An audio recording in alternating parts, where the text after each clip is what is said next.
Good morning, Vicky from Farm Diggity.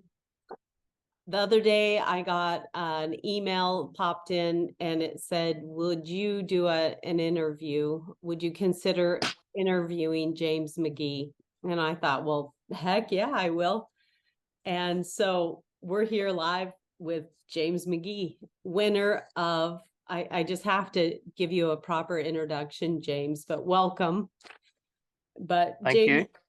James has won the Irish National with Becca. He won in 2005 and 2007.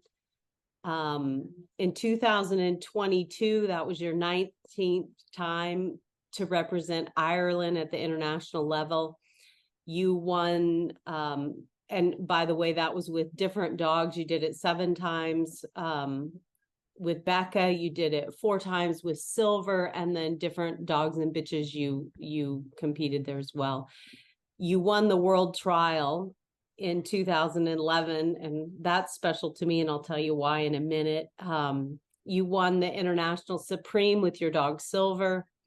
He was 17 months old, youngest dog ever to win that event, if I have that right. But just, you're a master. You were described to me by a very, very well, it was Kevin Evans. I'll quote him. He said that James McGee is a brilliant handler. And so I'm honored to talk to you.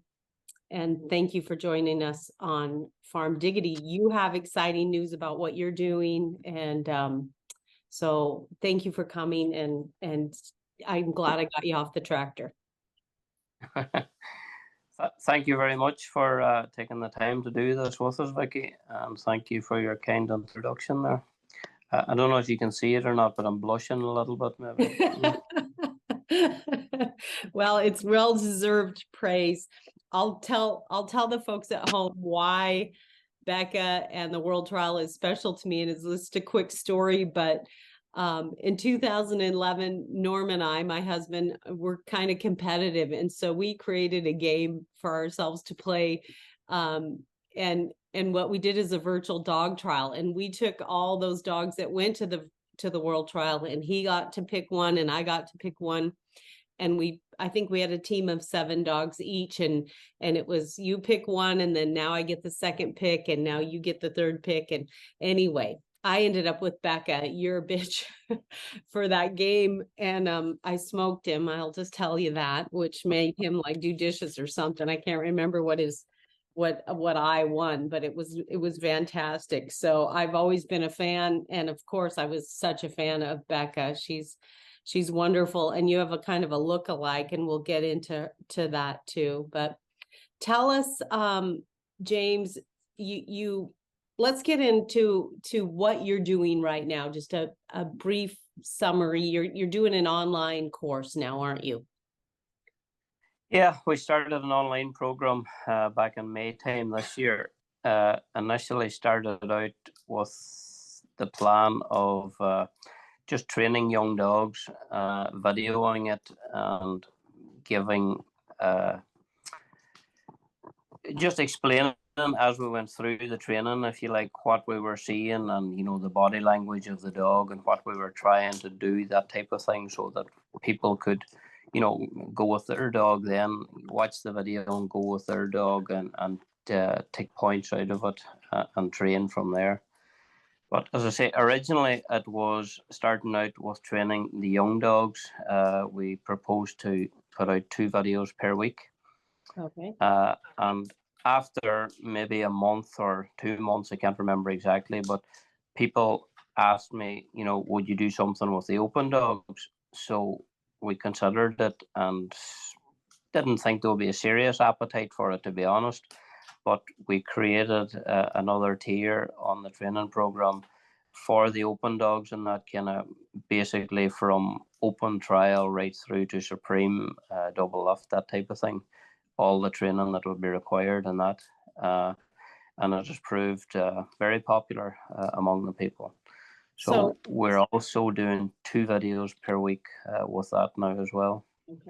Okay. So So if I'm clear on this, you have it's a subscription. I would subscribe to your channel or to this program, and then I would be able to either do just the young dog thing, or I think you call it the gold tier. I would see everything. Is that correct? It's a flat rate.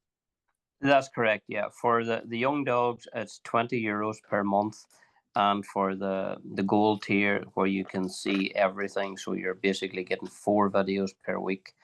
It is €50 per month. Okay. So like the length of the videos and the training are kind of ranging from say 10 minutes to 30 minutes or thereabouts. So there's quite good content on it. Like I mean, and it's quite good value, I think.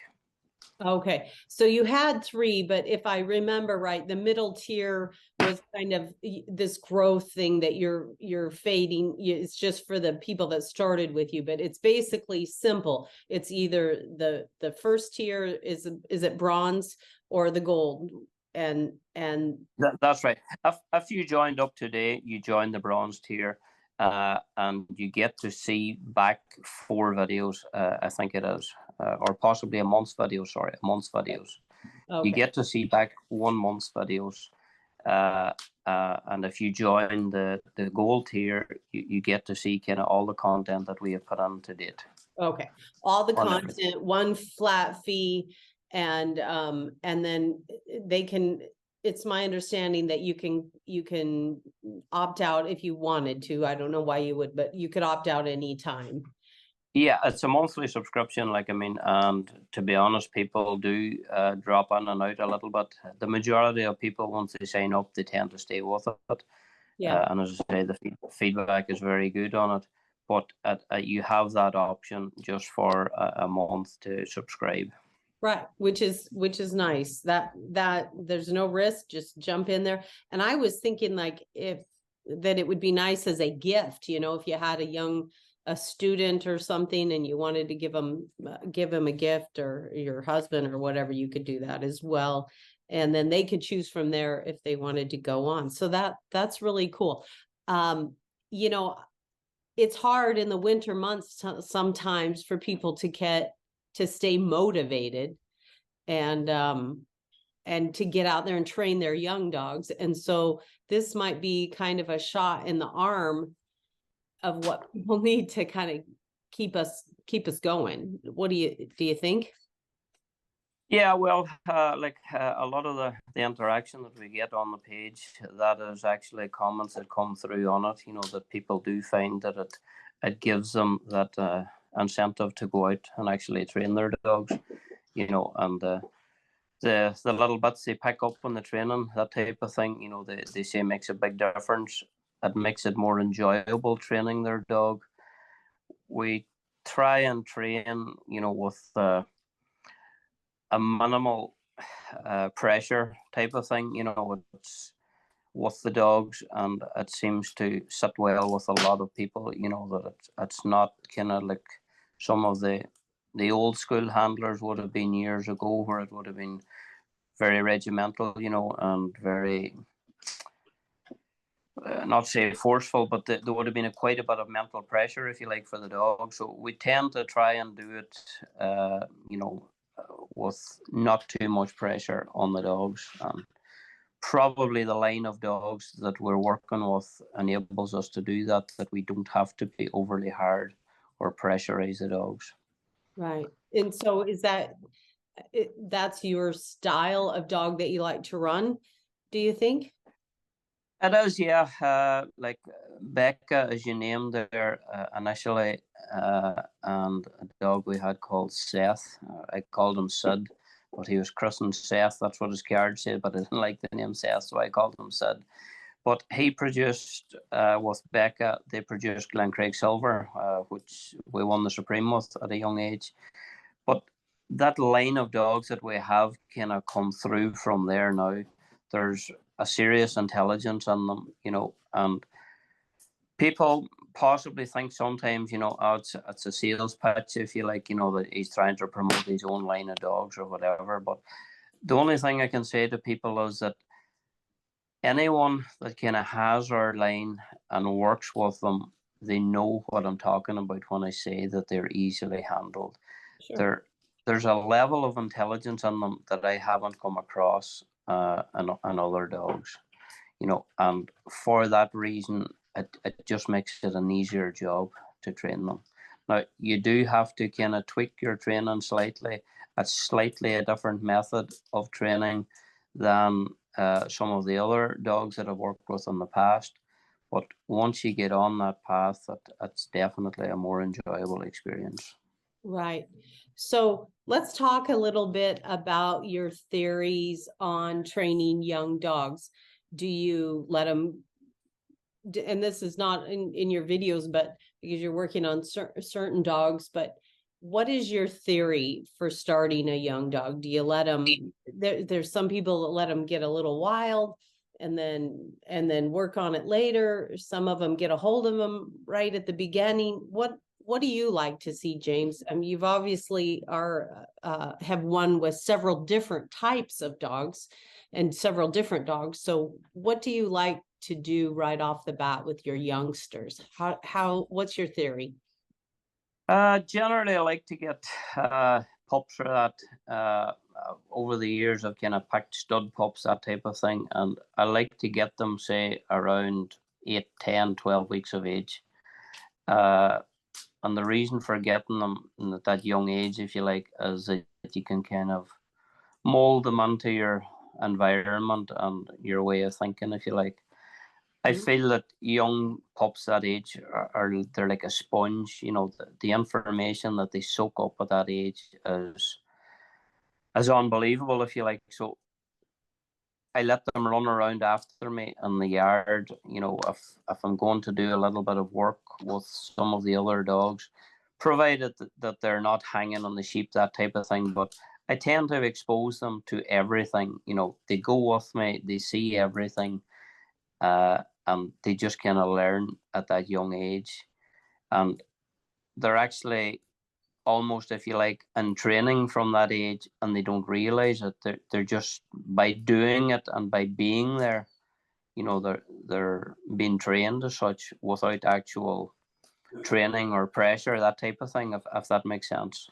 So you would actually take them right to your flock with your other dogs? Is that, did I understand that right?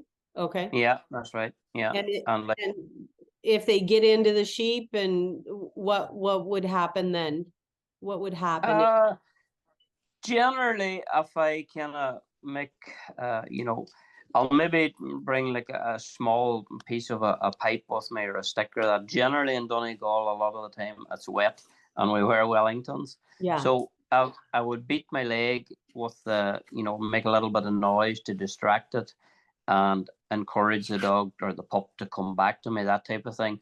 If it ignores me and goes back to the sheep, I tend to make a lot more noise and discourage it. And then as soon as it looks to me, I kind of, praise it, that type of thing, and make it a nicer environment to come back to me than it is with the sheep, that type of thing. But generally, they're not too bad. Like, I mean, they may work the sheep a little bit, and you may have to go maybe and pick the pup up. But generally, as I say, with the line we have, the intelligence that is there is, until you actually see it, it's kind of hard to maybe put it into words or explain it, that such young pups are that, can be so far advanced, if you like, and so intelligent. That's nice. So if you would say to the people at home, if you have a young pup, and as long as it's not annoying you, if you can bring it out, do a lot of things with your pup. Is that correct?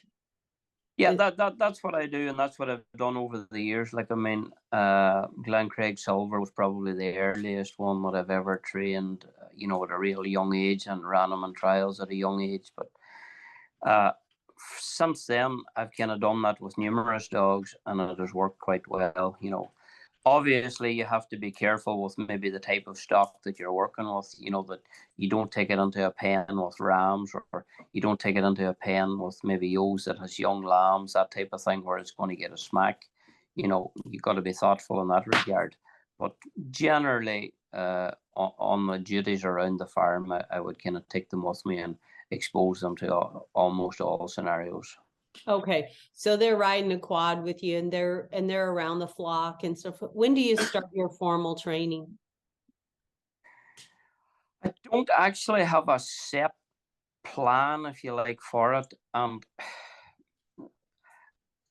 I'm not sure if I'm different to most people, or maybe most people are like me, but I tend to, for a reason that I can't actually put into words, but sometimes there's a pup or a dog will come along and I just have a real liking for it. I just, just get on extremely well with it. And that type of one, when I get it, I do kind of, if it's showing interest and it's showing keen to work, like possibly from 4 to 5 months on, I will start to maybe train it a little bit.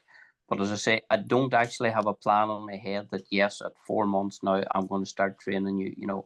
It may be someday that I'm out doing something with the stock and the pup shows signs, and it's moving around the sheep or whatever, and I just take advantage of that situation and maybe start putting commands on it, or moving around and encouraging it to go the opposite way, things like that. But I don't actually have a rule book, if you like, or a set plan or guidelines of when I actually start or don't start it. It just depends on the individual pup. So how do you know if that pup can take the pressure? What are you looking for signs in the pup so that you're not going too far too fast? Well, to me, as long as the pup is kind of enjoying it, and like generally with the line again that we have, you know, if it's doing something wrong, all you have to do is and that is enough of a correction, so you don't need to raise your voice very much. They take that correction on board and you can move on. Now, if you get to a point, that when you done that, if you made that noise, and the pup kind of shuts down and, decides maybe turns off or looks to go to the gate or that, well, that's too much pressure. You need to stop then. Okay. But if you give those little, bits of correction and the pup takes it on board and still wants to work, well, to me, that's a sign that it's happy and, you can keep going type of thing. So if you had a pup, because not everybody has your line and so they have different types of dogs. If you had a puppy that was kind of like a younger dog that was kind of getting in there, biting, and would you wait for that to grow up and grow out, or would you address that at a younger age? What's your theory on that? Probably wouldn't try to correct it too soon. I would maybe wait till it's, say, maybe 8 months plus thereabouts. Okay.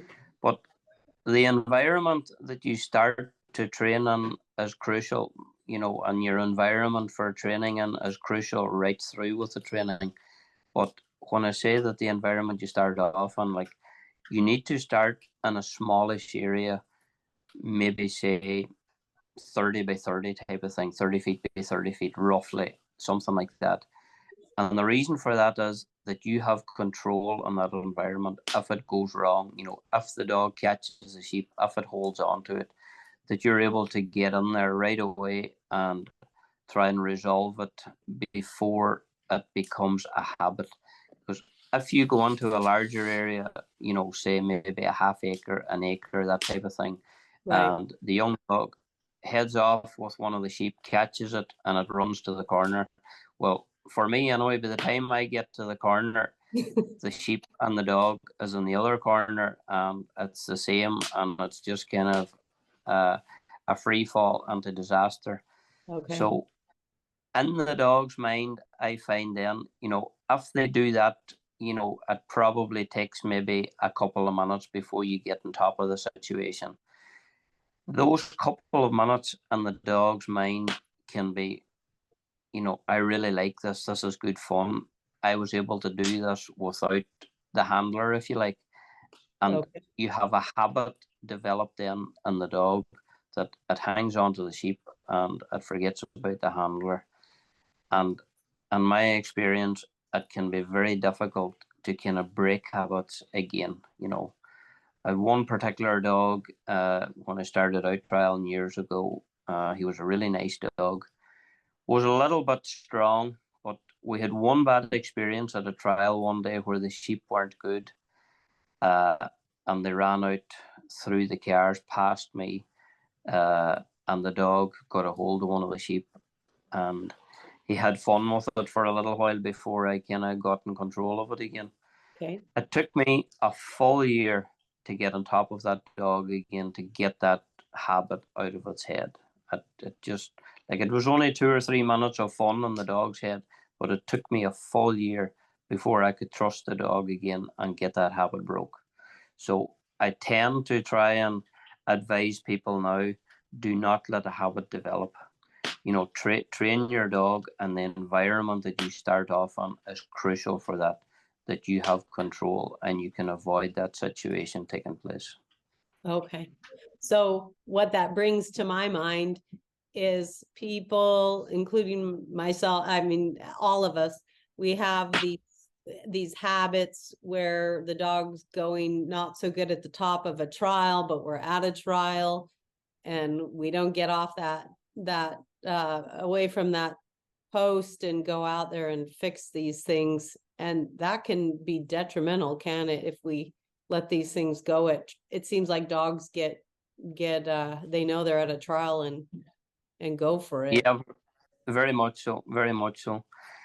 One of the things that I try to do myself is kind of, like on the farm, there's different fields that we train in. I don't just stick to a particular field to train in. I'll train in all the fields, and I'll train kind of on every possible angle of the field. So I'm trying to teach the dog that he does what he's told, or she does what she's told. It's not just a habit of getting it right in a particular field, if you know what I mean. So Okay. I'll also go to maybe a friend's field or friends' fields, get them maybe to hold the sheep type of thing, and just, before I actually maybe get to a trial situation, I try and do that. It doesn't always work. This year I was kind of away. I was in America for a while, as you know.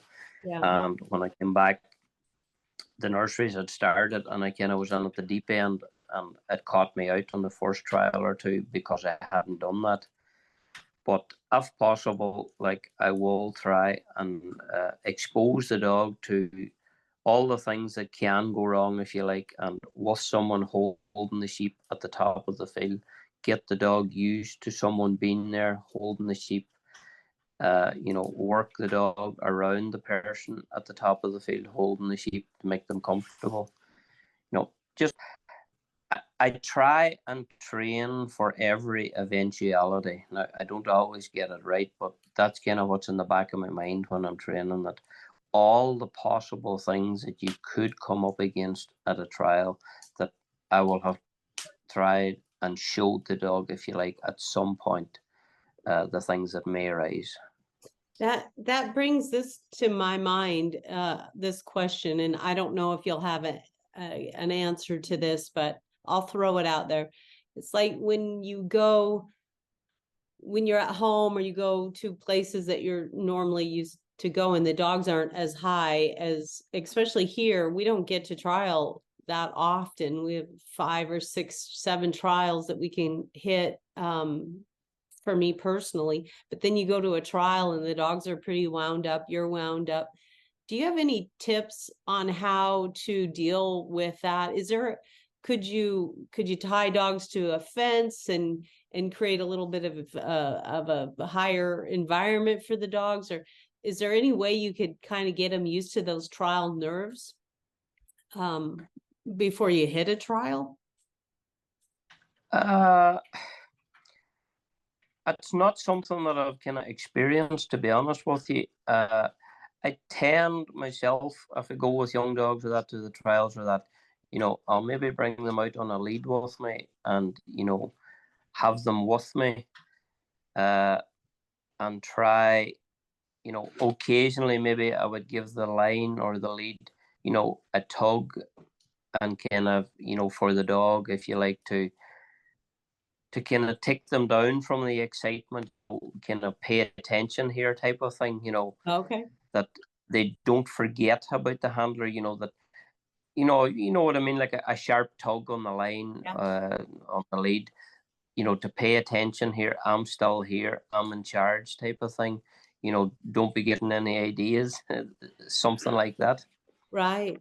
It sounds like you're in your dog's head so much that you can override that enthusiasm, and that when they get to a trial, they are still in tune with you enough that they know their job. Would that be a fair statement? It probably is, yes. And again, I'm harping back to the line that we have. But as I say, the intelligence that is in that line, the vast majority of them are so much a team player that you don't often get the disobedience that you can get in some other lanes, where the dog will kind of blow you off, if you like, once you take the Right. lead off and send them up the field. Oh, okay. Okay. All right. So that sounds good. So tell me this, you set up this training program. Who's it good for? Is it good for open handlers, young handlers? Who would this benefit, this program? I think it benefits everyone, to be honest. Like, I mean, if you're a complete beginner, or an experienced handler, there's little, there's little bits of information, if you like, that will be useful to everyone, because, like, there's an old saying, that every day is a school day, and we always, all of us, will pick up something in your daily life. You'll see someone doing something, you'll think, geez, that's a good idea there. I wish I thought of that. Oh, And it's the yeah. same with the dogs.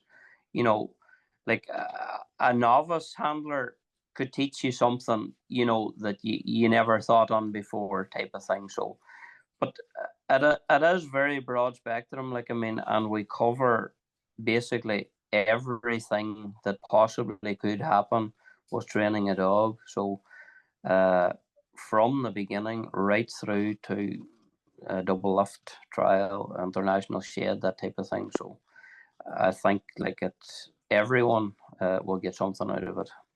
Excellent. So if you have just a farm dog, tune in. If you want to learn how to do an international shed, tune in. Am I correct? Yeah, that's it. That's it. Like, and some of the videos we've done like with a flock of sheep, like maybe 100, 150 ewes, working dogs, 8 months old, bringing those sheep along the road, getting the dog to pass the sheep on the road, to bring them into the pens, to work with them, showing the dogs working in the pens, how we use them to kind of tighten the sheep up, in the race, that type of thing. And, Okay. it's not all trial orientated. Like, for me personally, that is my end goal with the young dogs. I'm thinking on a trial situation. But for me, to have a real good trial dog, you first have to have a real good work dog. So I expose them to everything in that regard. So let's get into the mess of this this topic, because this is a hotbed of a topic, and I heard it again just the other day that they didn't. This person said, I don't need I don't want a trial dog. I need a dog that can do farm work. And for you, is there a difference? Is there, it can your trial? This is a silly question, but tell me your theory on this whole debate of it's just a farm dog versus it's just a trial dog. And is it just a cattle dog? What's your thoughts on that? Well, like, I think most dogs can be made, or not made maybe, but trained to do all jobs, and I think it's down to the training. Like, we're probably lucky in the regard that we have a reasonably large flock to work with, and we can create, or not create, but there's work to do on the farm, and like the dogs get exposed to that work. Like say a hobby handler, for instance, doesn't have the possibility to do that. Right, So, you're only working with maybe a handful or 10 sheep at a time. So a lot of the things that maybe will arise with a flock of sheep, with maybe a particular sheep, or sheep running, trying to escape, things like that, it's not possible for a hobby handler to kind of train for them situations. right, So I think in that regard, it's maybe not fair to say that it's just a trial dog. If the dog hasn't been exposed to the other things, it's unfair to write it off and say that it wouldn't make a good work dog, if you know what I mean. right. And vice versa. A good work dog, Definitely. if you trained it up to the level that it needed to be, would be a good trial dog. Is that what I'm hearing you say? I think the potential is there, yes. Like, I mean, but don't get me wrong, not every dog is capable of a trial dog, simply because I think, the fine tuning that's required for trialing, some dogs, it's just a little bit too much pressure for them, and they just can't hack it. The same way as, you have people like yourself that are extremely good with a computer, and I just don't have them skills. I don't have the interest for it. So I suppose possibly it's the same with the dogs. Maybe the dog is just not interested in that real fine tuning, or doesn't have the attention span for that real fine tuning to make it a trial dog. So, there's horses for courses, if you like. Would you say, and I'm putting you on the spot here, but would you say most high level trial dogs can manage a farm fine? Uh, Mine can. Uh, I'm going to get out of it that way. I have seen high level trial dogs with 20 sheep struggling. So, you know, uh, maybe that's the best thing to say about it. Because Uh, because they don't all have enough push, is what you're saying. yeah, I've seen dogs struggle to keep 20 sheep together, or maybe in the shedding ring, if the sheep decide that that they want to go a particular direction. I've seen a handler or two kind of running around to the side with the dog to help them to bring the sheep in, and Right. for me, I don't think it's right, like it's a basic thing that you would need on a dog to go trialing with, that he's able to turn sheep and bring them to you, would be kind of, in my eyes, a basic requirement. So if I'm hearing you, what you're saying is no matter whether you're trialing or you're on the farm or whatever, the dog has to be tough enough to bring him. You have to have a good dog that can Yeah, yeah. move the 20 and and to compete at a high level, correct? Yeah, yeah. Like, I mean, well, you can often get a stubborn sheep, if you like, at a trial, and sometimes maybe you'll get a sheep at a trial where possibly, if you delved into it, there may be health issues with a particular sheep, Right. and that's why it's struggling. It's not that the dog can't move it or whatever, but you come to a situation where the dog's going to have to grip the sheep to move it. But I would expect the dog to be able, in that situation, if you asked it to come forward and maybe grip, that it would. Like in a farm situation, if your dog, if it starts to give ground, if it starts to flank around the sheep, well, the sheep know that they have you beat, or they have the dog beat. So, like, the basic requirement would be, yes, to bring the sheep to you, like, and if it struggles to do that, well, for me, it just wouldn't be my dog, to be honest. Yeah, maybe somebody's, but not yours. Yeah, yeah. I'm married to them. I understand. There's nothing worse and more frustrating than begging them up when you're standing all the way at the end. No, that tends to end that for sure. So speaking of a high level of trials, you're going to go to the world trial this year. And who are you running? This year we're qualified with Fleet. He'll be 2 year old, I think, in April coming. And Nan, who will be 3 years old in April coming. Both of those are qualified for it. They're both by Glencraig Silver. Oh, okay. And he's They're actually retired. both stud pups that I picked. Oh, okay. So will can you swap a dog around for the world trial, or is that it? Do you know?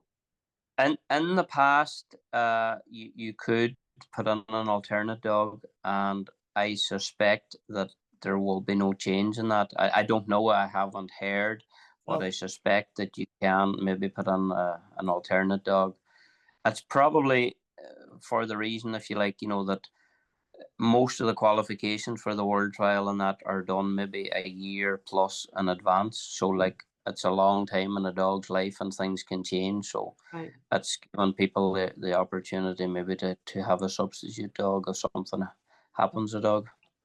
So speaking of a substitute, you've had this dog that I've seen on your couch. It looks an awful lot like your old Becca, and you're just trying to mess with our head because its name is Becca. Would you run her if the chance came about at the world trial, do you think? Yeah, I probably will, to be honest. If I can, I would like to. She's I'm going to put my neck on the line here Go and ahead. say she's probably the best young dog that I've had to date. Uh, Uh, she's 10 and a half months old now. She was born on the 1st of February. And just the Fallen Babe, I'm sure most people are aware of it, where the dog kind of goes the pig goes and makes friends with the sheep at the end of the yeah. field, that type of thing, talks to them. Just Becca has that ability. Old Becca had it, and Silver had it, but it's possibly maybe because of my experience now with dogs and that I'm maybe able to say, or that she's the best dog that I've had to date. It's possibly my experience that I have now and able to put it all together that is making her that way, if you know what I mean. Yeah. I'm not saying that she's better than the old Becca. I'm not saying that she's better than Silver, but probably with the knowledge that I have now and what I've done with the dogs in the past, I'm able to maybe put those wee bits together that kind of gives her a better experience, if you like, and So widens her experience at a younger age. you're better. That's what I'm hearing. You're more Uh experienced. more experience. I'm not saying I'm better, but I'm more experienced. Put it that way. I've made a lot of mistakes in the past, I can assure you, and probably will in the future. But there's a lot of things I don't maybe view them as mistakes, if you like, if you learn from them. It's a learning curve. So I have gained a lot of experience with young dogs and that, and dogs in general too. Kind of, the training that I do now, I kind of know when to apply pressure, when not to apply pressure, and I get a buzz out of running young dogs. I really enjoy going out with younger dogs and that. So it's maybe a wee bit like a drug addict, if you like. It's my heroin, if you like, running young dogs. Okay. So and I love talking to you, and somebody told me this about you as well. Just ask him anything. He's an open book. He'll give you the information. So I'll ask you this. When you're looking for a young dog and you're picking one and you're trying one on, what are you looking for? What would make a dog, like if you were gonna buy a dog and you had four to choose from, what would you look for in that dog? Uh, Generally, if I can, I like to take a blank canvas, if you like, and a blank canvas is under 4 months of age.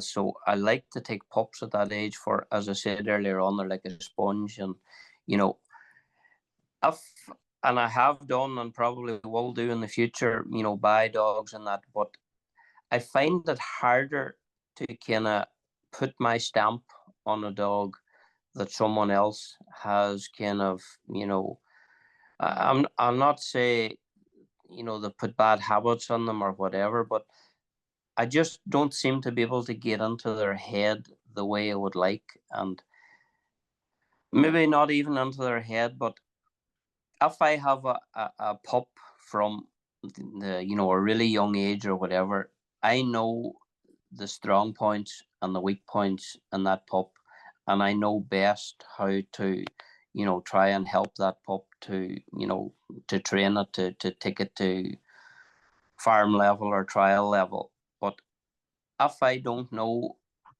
say for instance, I go out and buy a dog at a year old or 18 months old, I don't know how that dog has been treated when it was young, what it has been exposed to, stuff like that there. And I just find it harder to create a bond with a dog like that. Okay. The younger dogs, the pups and that I bring on, they, for some strange reason, they tend to like me. And I don't know why, but I just have a better relationship with them. But with regards to picking a pup or that, there's nothing that I can explain to you that will enable you to go out and pick a pup and say, yes, that's the pup James McGee will pick. It's just like possibly, how are people attracted to one another, if you like, there's just some kind of chemistry there, if you like, or there's something speaks to me, if you like, about a pup, or just their personality, their demeanor, that type of thing, it just reaches out to me, and I can't exactly put it in words, but I just like what I see, if that makes sense. Right, right. I understand. So it's not a particular like the tail's down, they're calm. You're not, is there any characteristics like that you look for? Yeah, well, like, I mean, yes, obviously, if it's running about like a husky with the tail in the air, I'm not going to be picking that pup. Uh, you know, I probably a pup maybe that is a little bit thoughtful.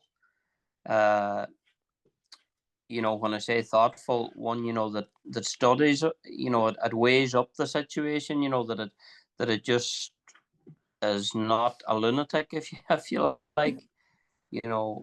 Uh, I tend to like, or will go and pick a pup if it has dew claws on the back legs. Uh, for some reason, I find them to be, just for me, and maybe it's just in my head, but I've been quite lucky with dogs that have had dew claws. Okay. Glen Craig Silver had dew claws on him. Old Becca had dew claws, and the Becca we have now has dew claws on her. So if they have them, I tend to go for them, to be honest. Yeah. Yeah. Well, you can't go wrong with where you went right. So cool. Tell me, tell me and the viewers at home how we get hooked into your class. Where do we go? What do we do? Again, as I say, my technology skills are absolutely Ask your zero. wife. Yeah. How to, Uh, let me look. Let me see if my, I can. Okay, here's what you do. You go to is it patreon.com? Patreon, yeah. Patreon, yeah. If, Okay. most of my posts on Facebook or that will have the link kind of attached to it. If you Okay. scroll down through Facebook or Instagram on Okay. some of the posts that I have done, the link is there for it. Okay, so it's www.patreon.com/James McGee. James James P. McGee is it? Oh, don't James forget the P. P McGee. because there's a lot of McGee's Mhm. over there. And I've noticed Yeah. when I was stalking. I So. Some people ask me what the P stands for, Oh, and what is it? I Let's I hear it. cannot tell. I cannot tend to tell them in a smart way. It's perfection, but it's actually Patrick. James James Patrick McGee. Okay, excellent. And I've heard that before that you like to you've been accused of being a perfectionist, but that's what makes you good, I'm sure. You gotta have a standard. Well, that was one of the things that, to be honest, that kind of put me off the Patreon page for a long time, was like working the dogs and that. Uh, Anything I do in life, I kind of try to do it to the best of my ability, and I like to do it honestly, if you know what I mean.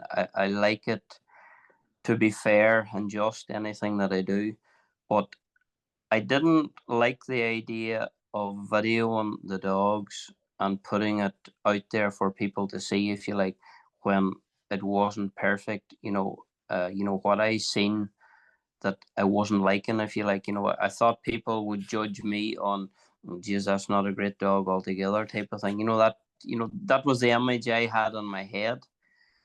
And it took me a good while to kind of get over that, if you like, and release it. But Good for you. when we came up with the idea of doing the Patreon page, I wanted to do it that it was kind of, a genuine warts and all approach to training dogs. Like, any of the videos that we make are not edited in any way. It's a one take, one hit wonder. What happens during the training session is what the viewer sees. Like, we take nothing out of it. And probably initially the main reason for that was that I wasn't able to edit it. But uh, no, like it was one of the things we did toy with initially. It was a problem I had maybe starting off with a GoPro and that, where the camera would cut out and that type of thing, Yeah. for no reason. And then we would end up with having two videos, which should be one video, that type of thing. And I kind of explained to people a little bit on the page, that I didn't want to start editing it, because it would look then as if we were cutting butts in or cutting butts out, that type of thing.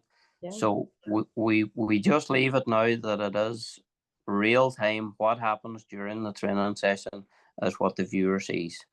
And some of it isn't, maybe it does make me cringe a little bit when it happens, but that's the beauty of it. It's a warts and all approach. I tell you, it's what a thrill to be able to go to your farm and actually watch you train. If I'm hearing you, what you're saying is it's kind of a sneak peek into the reality of your world and what is happening. Good, bad, ugly, it's there. What a learning tool. That's excellent. Yeah, well, that's the way we do it. Like, I mean, and I know there is some other people, that have videos and that up there. Like, I mean, and I've heard people say, that it's really perfection, and it looks so nice, and but the reality is, like, I mean, to train a dog, you have to go through the bad situations, if you like. There will be bad days. There Okay. will be times, no matter how talented the dog is, where it mucks it up and, gets it wrong. And there'll be days where the handler will muck it up and get it wrong. But I think for people, like, I mean, uh, we're charging people, if you like, for to watch the videos for training and that. And I don't think it's fair for the likes of me to put out a video there and only showing, the really nice bits, editing all the bad bits out, and try to convince people that this is the way James McGee's dogs are all the time. All his dogs are great. You know, they never make mistakes. You know, how are people going to train dogs, you know, if that's the image you're putting out there? So I like to try and give value for money, and I like to let people see that, you know, even for an experienced handler or trainer, there are days where it does go very wrong. My hat is off to you for that. But I'm not going to show the people at home my hat head like you're doing. No way.